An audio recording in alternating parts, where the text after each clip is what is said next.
My first 10 short presentations have been about the supply side of the supply-demand equation for energy resource adequacy. Today, I will give a short presentation on the demand side. Growth in electricity demand in the world is led by these other countries, China, India, and Southeast Asia, but it's accelerating rapidly in the United States as well. Today, I will discuss some of the reasons for that, focusing on the United States. Are we in the United States ready to meet that extra demand for electricity? We do not appear to be. This was a headline June 26th of this year. 2/3 of North America is at risk of energy shortfalls in high summer heat, NERC says. NERC is the North American Electric Reliability Corporation. They are a non-for-profit international regulatory authority whose mission is to assure the effective and efficient reduction of risks to the reliability and security of the grid. We are fortunate here in Montana. We have legislators, policymakers, regulators, educational facilities, and conservation groups diligently studying this issue of meeting demand. The merit study, Montana Electricity Reliability Initiative, was presented at the Public Service Commission's Resource Adequacy Forum last December. The merit study was done by the University of Montana, and I believe it is ongoing. I have a link to the full presentation on my PSC webpage. The researchers looked at electricity supply and demand in Montana, collecting data and presenting from an economic standpoint. There are 27 slides in the full presentation. I share 5 of the demand slides in order to show this issue's pertinence to Montanans. Montana's electricity sales and peak demand have been increasing. Based on some of the drivers of this increased demand, there will likely be long-term growth. We have a rising population, gross domestic product, and electric vehicles. They continue to grow. Overall, peak demand on electricity sales suggests growth into the future.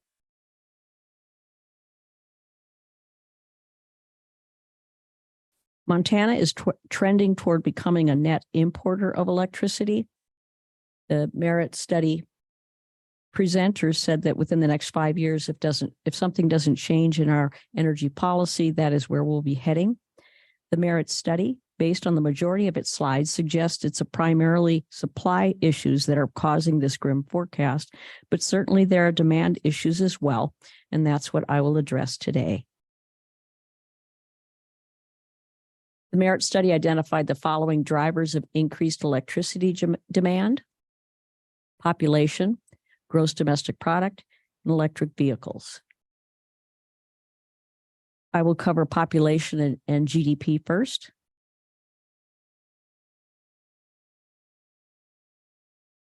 Demand-side management is designed to encourage consumers to modify their level and pattern of electricity use.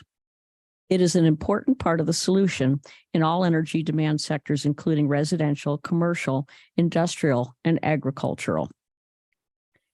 In the 1970s, demand-side management was pretty much limited to encouraging people to keep thermostats in a reasonable range, wear warmer clothes and use blankets in winter, turn off and unplug non-essential lights, optimize insulation, limit use of large appliances like washers and dryers to non-peak times of energy use. I was in high school at the time of the 1970s energy crisis, and the need to turn off lights and have quality insulation and other weatherization of residents is deeply embedded in me.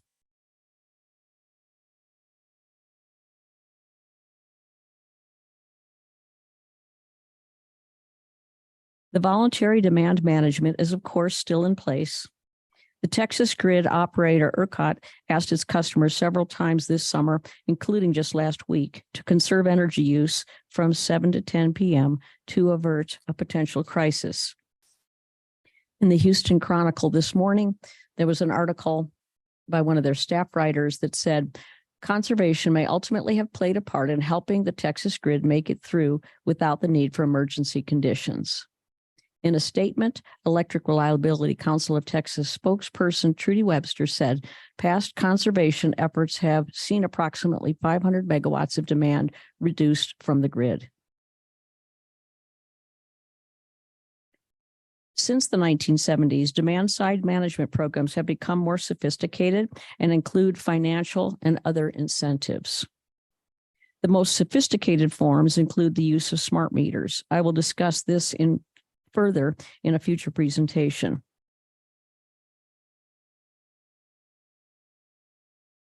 So customers are incentivized financially to be more energy efficient and also to curtail load when utility is short on capacity.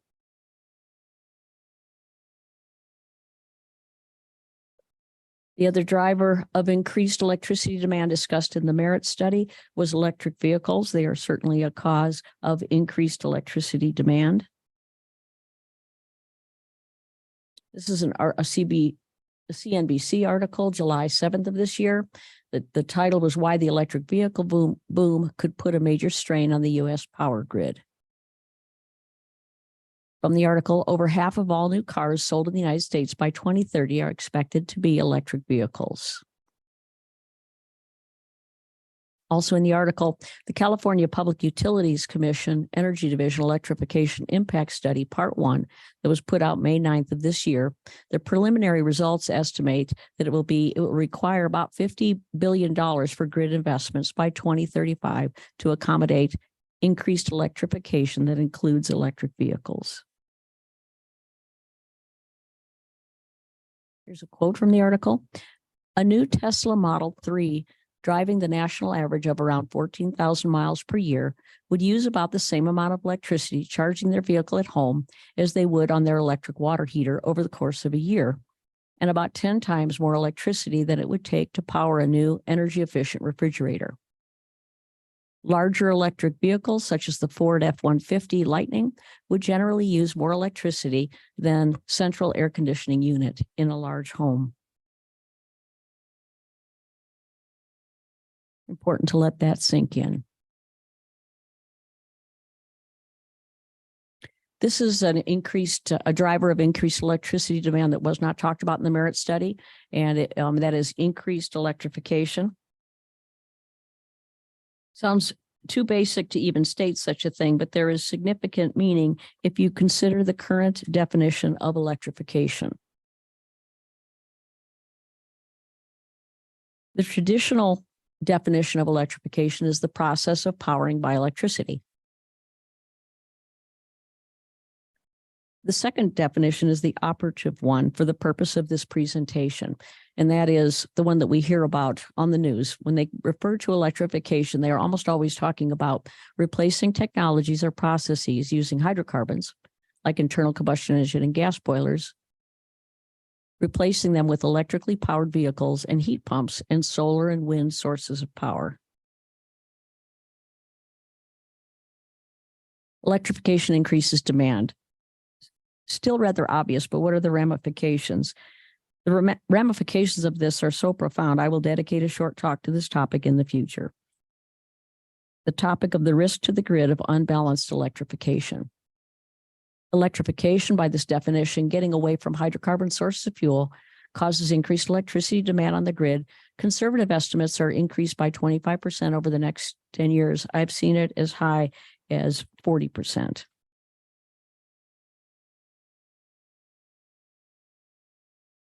To talk about a few more of the drivers of electricity demand. I'm sure there are other major drivers than these, but these are the ones that repeatedly come to my attention, either from constituents or in the news.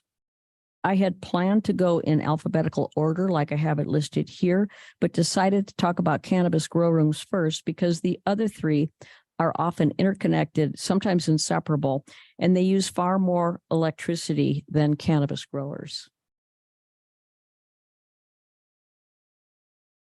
It's powerful consumption, energy consumption for cannabis growers.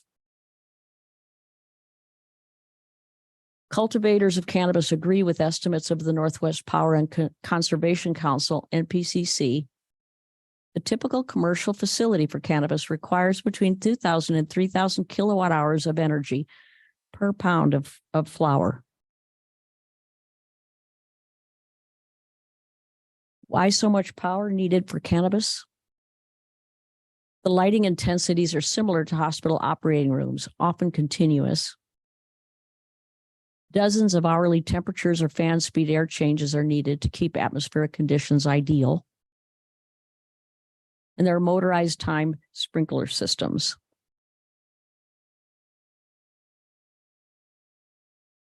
Quite amazing.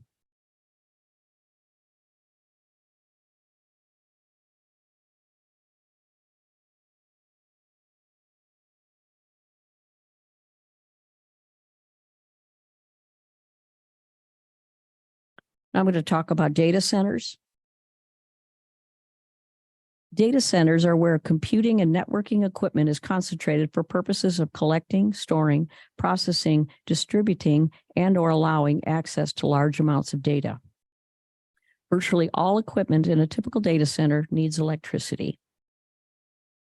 In 2020, data centers consumed an estimated 196 to 400 terawatt hours, equivalent to 1 to 2% of the world's electricity consumption. This is a Google data center in Douglas County, Georgia. The boom of data centers came during the dot-com bubble of 1997 to 2000. Companies needed fast internet connectivity, telecommunications, and nonstop operation to control information technology, or IT.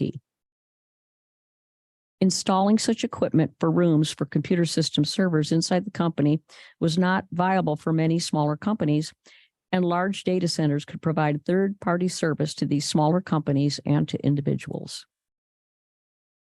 Power draw ranges from a few kilowatts for a rack of servers in a closet to several tens of megawatts for large facilities. Some facilities have power densities more than 100 times that of a typical office building.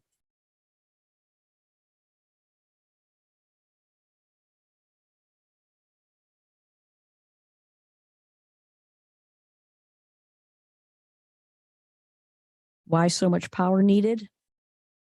Electrical processes of servers, uninterrupted power supply needed, battery banks and/or hydrocarbon sources of power for that uninterrupted power supply. All elements of systems have redundant copies.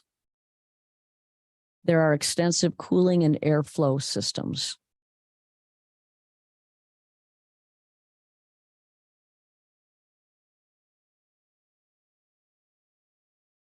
Servers are always on. Why is that? They deliver services that are constantly required.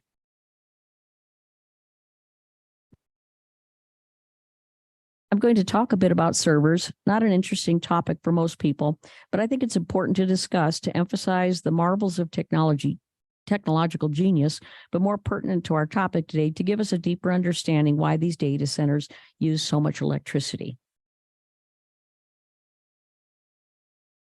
A server is a software or hardware device that accepts and responds to requests made over a network.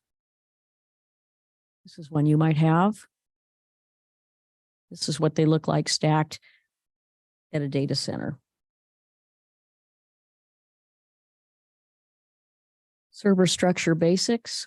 There's the motherboard, circuit board for communication between parts, central processing unit or CPU, loads, computes, and executes instructions, random access memory or RAM, short-term memory to run applications and open files, hard drive, hardware component that stores digital content, network or port, a software virtual point where network connections start and end, power supply, graphic processing unit or GPU, it renders game frames and codes videos, AI, and digital mining.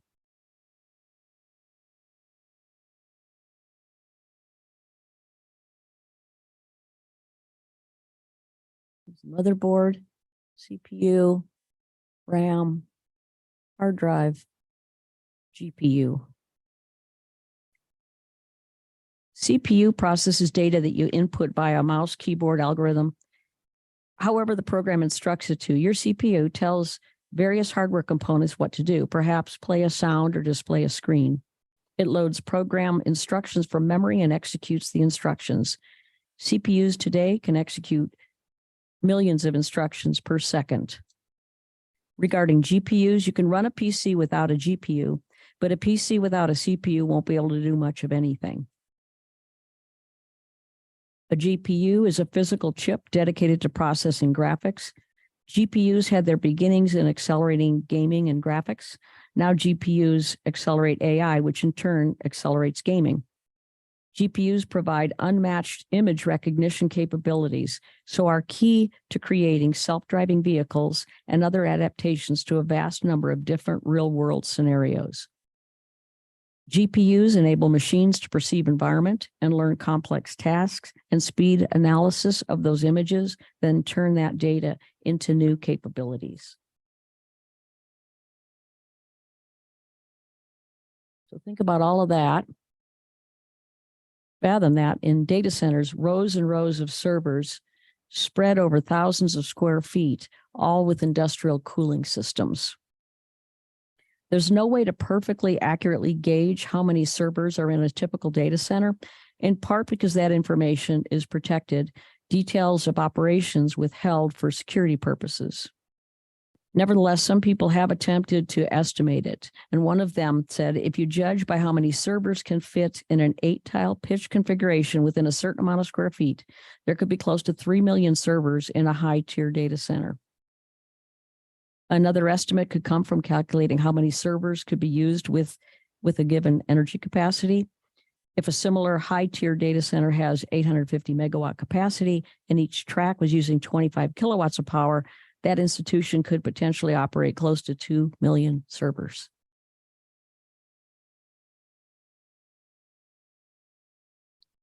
We know what's in each of those 1 to 3 million servers. It's amazing.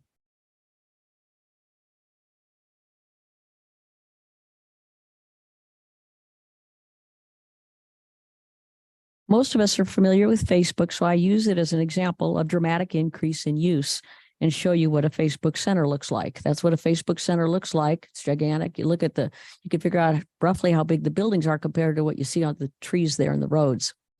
In 2006, there were 10 million users of Facebook, 2013, 1 billion. And in 2023, April of this year, there were almost 3 billion. Think about those numbers, but Facebook and the size of that facility, but Facebook centers are a mere fraction of the data centers that exist to support the explosion of digital information. Unfathomable amounts of data are set in motion each day as people download movies, check credit card balances, read digital versions of newspapers, buy products online, post on Facebook, etc. The majority of the energy used is purported to be used to keep servers idling and ready in case of a surge in activity that could slow or crash the operations. Users demand an instantaneous response to the click of a mouse, and companies put their business at risk if they fail to meet that expectation. Therefore, electricity has to be run continuously and at full throttle. The most basic transaction that we make could involve a trip through hundreds of thousands of miles of internet conduits and multiple data centers.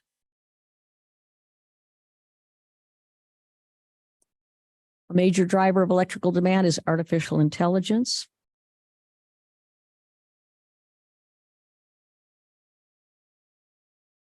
This is an article that was in Tech Target. Energy consumption of AI poses environmental problems. A single V100 GPU can consume between 250 and 300 watts. If we assume 250 watts, then 512 V100 GPUs consumes 128,000 watts or 128 kilowatts. Running for 9 days means the Megatron LM's training cost 27,640 kilowatt hours. To put that in perspective, this is in the same article, the average household uses 10,649 kilowatt hours annually, according to the U.S. Energy Information Administration. Therefore, training the final version of Megatron LM used almost the amount of energy 3 homes use in a year.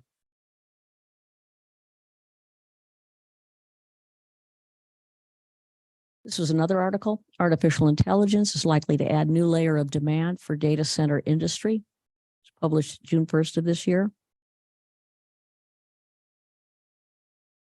From that article, growing AI adoption will exacerbate sustainability challenges already confronting data center operators.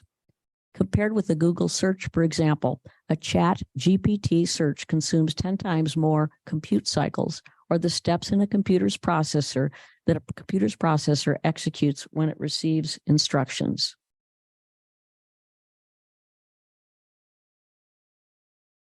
Same article. Additionally, microchips that run AI application tend to be more power intensive and have different cooling requirements than chips used today. They go faster. They have to be cooled more efficiently.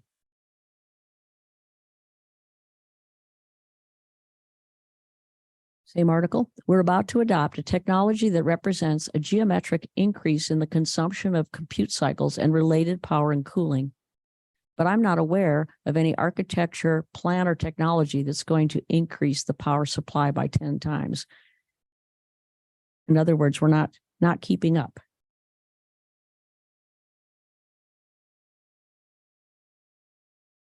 Now I'm going to talk about digital asset mining, also known as crypto mining, as a driver of electricity demand.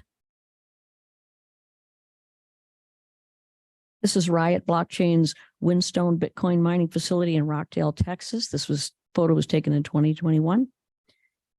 I have an upcoming talk about digital asset mining, and in that one, I will mention 6 other digital asset mining companies and provide more information regarding why digital asset mining poses a great risk to grid reliability. I will also go into some detail as to how during the 2023 Montana legislative session, the legislators voted to give digital asset mining preferential treatment, special status. I'm going to use Bitcoin here. Bitcoin alone uses more electricity than many countries.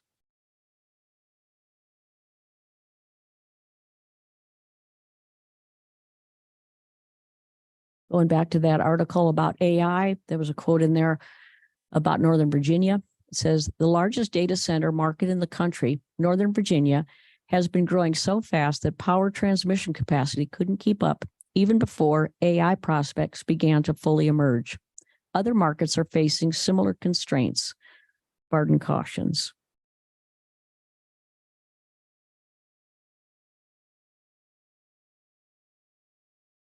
In Northern Virginia and elsewhere in the country, these centers are huge. Concerns about these centers include, but are not limited to, land use, enormous tracts of lands used for data centers, possibly the most rapidly expanding being related to the development of AI and crypto mining. There's inadequate transmission lines to serve them, inadequate energy sources to provide them. And for computer server components, there are major supply chain and national security issues, as I have discussed in previous presentations. In closing, what we individuals do to decrease electricity demand will make no significant difference in grid sustainability if we don't recognize and account for increased risk to the grid from unbalanced electrification.